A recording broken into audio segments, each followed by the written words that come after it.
Welcome back to our YouTube channel, guys. My name is Ardil and today's video is starting off a behind the sound series, and today's episode is all about a Mk7.5 Golf. However, it's something slightly different. The car already has a full sound system in the car. I'm talking front speakers, amplifiers, processors, subs, a whole lot. But why is it in with us? Today's video we're going to be talking about all of that, plus what we're going to be doing to get the car sounding amazing, because currently there's a few limitations from the current system. Hopefully you enjoy the video.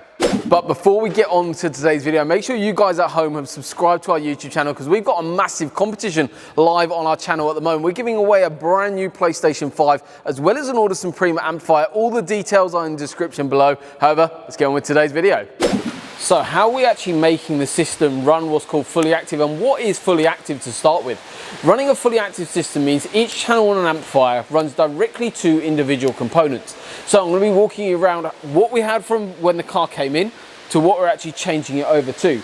The system in terms of the product range that was in here, amplification was a Hertz Mille Power 5-channel amplifier running into crossovers in the front doors, crossovers into the rear doors, and then to the sub, utilizing all 5 channels of the amplifier. Then we've got a processor. The processor is also limiting us now because it's actually only a 5-channel processor. It's the Audison Bit Ten. Not a problem if you're running, say, a fully active front end and a sub, but as soon as you want to be adding rear speakers, it can limit you. And this is where, during an audio consultation, we sit down and make a plan moving forward. So if you are doing a system in stages, we spec certain products along the line to actually future-proof the install and not waste money on products themselves, because these are an investment in the kit. However, on this occasion, we are having to remove those products from the system and not use partially some of them. Reason is because there wasn't a thought of future-proofing the system from the original person that spec'd the system with our customer. So we're actually utilizing the 5-channel amp still. However, we're adding an additional amplifier and changing over the processor. First of all, the amplification. We're adding another 4-channel amplifier. So we'll have a 5-channel amplifier and a 4-channel amplifier in the system. How are we actually running the system? So just to confuse you all, the 5-channel amplifier is actually going to be running as a 3-channel. The 3 channels are running directly into the actual woofers in the front. So they're the Audison Volkswagen range that are going to go into the front doors, and that's running channels 1, 2, 3 and 4 directly into that.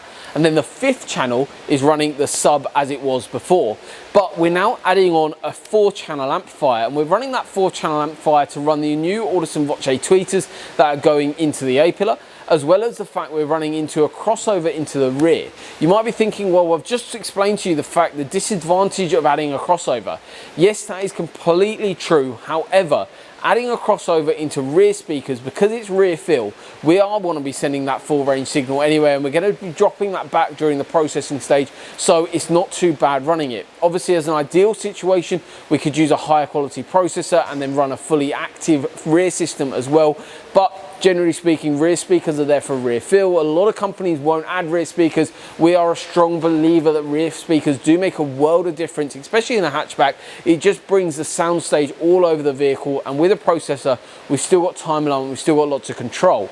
So that's the way we're running the system in terms of amplification. So the 5-channel is running as a 3-channel, and the 4-channel is running the actual tweeters and rear speakers, and we've got a lot more power going into the system as well. So we're not only going to have a volume increase, we're going to have a quality increase, but now it's time to get the control back from the system.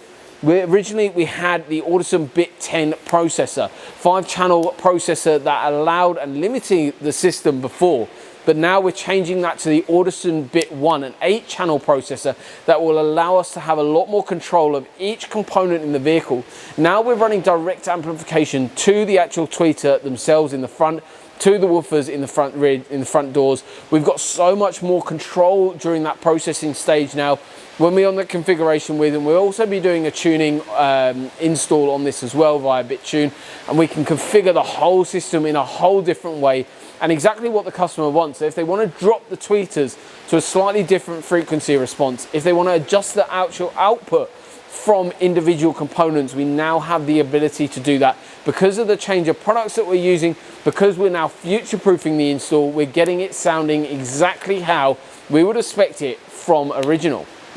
So one thing that was also letting the system down was actually the lack of soundproofing. When I say lack of soundproofing, there was none inside the vehicle. What is soundproofing? Soundproofing is an acoustic layer that we added onto the vehicle to actually build a far better acoustic environment for any sound systems working, whether that's stock, whether the one that came in from here when we sighted on the car, or the one that we're going to be finished off with. It builds a better environment for the sound system to work in, as well as the fact it stops rattles and resonations from factory door cards. We've actually done a whole separate video solely on the importance of soundproofing and what exactly it is. If you're interested in adding soundproofing onto a vehicle, it's well worth the watch. Go check it up, hitting the link up here. In terms of soundproofing in the vehicle, we've added on 50 sheets into the vehicle, so there's no soundproofing from when the vehicle came in. Inside this door, we're using a 3mm layer that covers this area, behind this layer as well, which all builds a better environment for the sound system to work in, but also protects against loss of sound. Obviously, a speaker doesn't just play one way into a vehicle. It actually back waves head back into the door, and what happens is a non-soundproof panel allows those waves to basically disperse into the vehicle, and it can become sounding very muffled.